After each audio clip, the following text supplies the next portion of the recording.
ভাইয়া মন খারাপ? ঢাকাই চলচ্চিত্রের এক সময়ের জনপ্রিয় নায়ক ওমর সানি দীর্ঘ অভিনয় জীবনে উপহার দিয়েছেন অসংখ্য ব্যবসা সফল ছবি।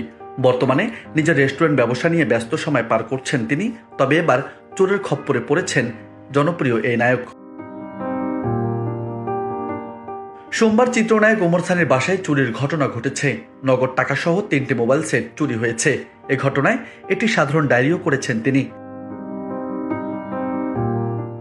মঙ্গলবার বিকেলে বিষয়টি নিশ্চিত করেছে ভাটারা থানার অফিসার্স ইনচার্জ মোহাম্মদ মাজহার।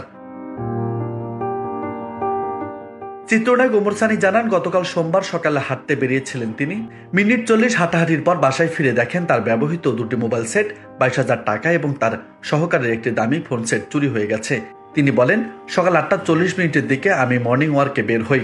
এরপর হাঁটা শেষে আনুমানিক 9:20 দিকে বাসায় ফিরে ড্রয়িং রুমে এসে দেখি আমার স্যামসাং S24 আলট্রা এবং আরেকটি অপ্পো ফোন নেই।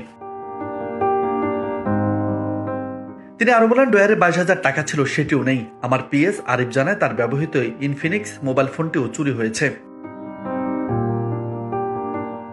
ওমর সানি ধারণা করছেন, মর্নিং ওয়ার্কে যাওয়ার পর সুযোগ বুঝে চোর বাসায় প্রবেশ করে এবং 3টি মোবাইল ফোন ও 22,000 টাকা হাতিয়ে নেয়।